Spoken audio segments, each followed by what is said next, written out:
Hello, this is Phantom speaking. So the Great Outdoors update came out on Doors a couple of days ago, and we all know it was great. But now I want to rank every entity in the outdoors based on how good or bad they are. So let's do that. Here we have a list of every single entity in the outdoors. Before we dig into this list, please make sure that you're subscribed so that you don't miss videos like this, whether it's about tips and tricks, gameplay, or anything else. All right, the first entity on the list is Mandrake.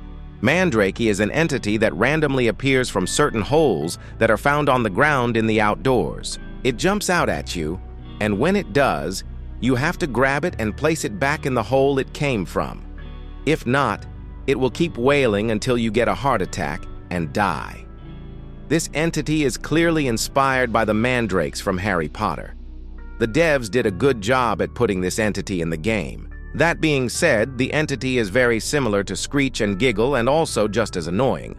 Nothing too crazy, but still quite cool, so for this reason, I will put Mandrake in the B tier. Next up, we have Surge. Surge is an entity that will appear after a couple of flashes of green lightning, which signal its impending arrival. It's basically like Rush, but designed for the outdoors. The gameplay isn't any different. You hide in a closet or a cabin to avoid it. However, its uniqueness comes from its animations and sound effects. Unlike Rush, it is made of lightning, and you will die from its electricity if you do not hide. It's not too special, but still very epic, and its design makes a lot of sense for the outdoors. The devs did a good job with implementing a Rush-like entity in the outdoors. I couldn't imagine any other way to do it. It is also not as annoying as Mandrake, and is only more troublesome if Mandrake attacks you right before a Surge attack.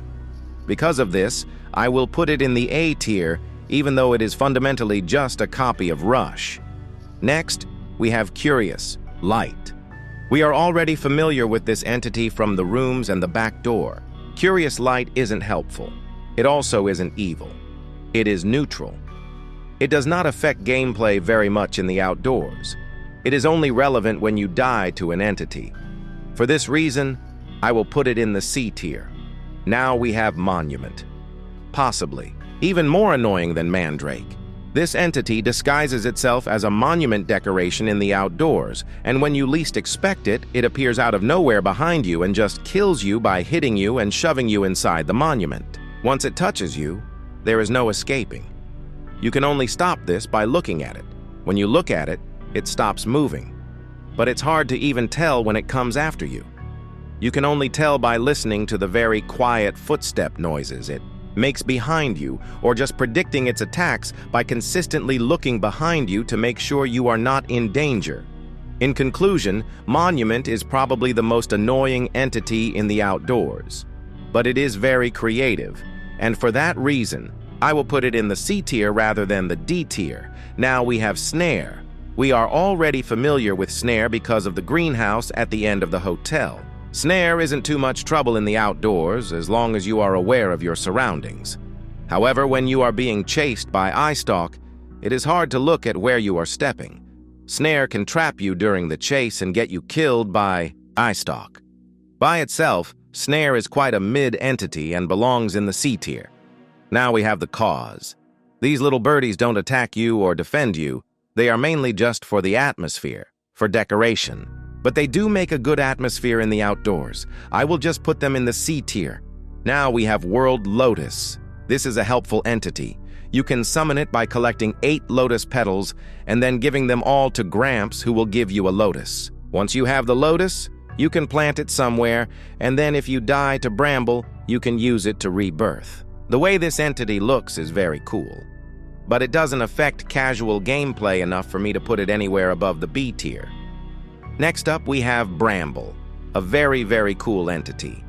However, it's hard to even find out how to defeat it unless you watch a YouTube video, because Curious Light doesn't help.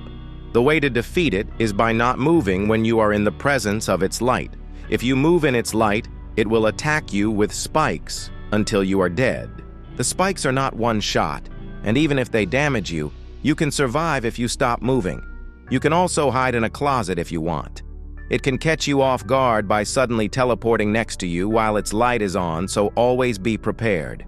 to stop moving. Bramble is a very well-made entity who appears to be the main enemy of the groundskeeper and the outdoors. It makes for a very thrilling final boss of the outdoors. Its design is also very epic, and it's made up of a lantern head, and well, Bramble. And these reasons, Bramble will be the first entity that I put in the S tier. Next is Eyestalk. Basically, the Seek of the outdoors. Eyestalk is a solid entity and fits the setting of the outdoors very well. However, it is just too similar to Seek for me to place in the S tier. It has one chase during the outdoors, and that's pretty much it. And at the end of the chase, the groundskeeper just steals the spotlight by cutting it in half. I think Eyestalk belongs in the A tier. Like Surge, it is a copy of another entity from the main floors, but the devs do a very good job at making it fit the setting of the outdoors. Next, we have Grampy. Grampy doesn't really affect gameplay and only appears for a brief moment right before the final boss. He is helpful to get the Lotus Rebirth, and that's pretty much it. Think of it as El Goblino but in the outdoors, but it is quite different from El Goblino. El Goblino is just for talking. Grampy actually gives you something valuable. I will put Grampy in the B tier with Mandrake. Last but not least, we have probably the best entity in the entire outdoors, the Groundskeeper. This entity appears enough throughout the whole time you play outdoors to significantly affect gameplay. It is also a more complex entity, as it doesn't kill you on sight, but rather only when you disobey its rules. And actually, it is only one rule: don't step on the grass.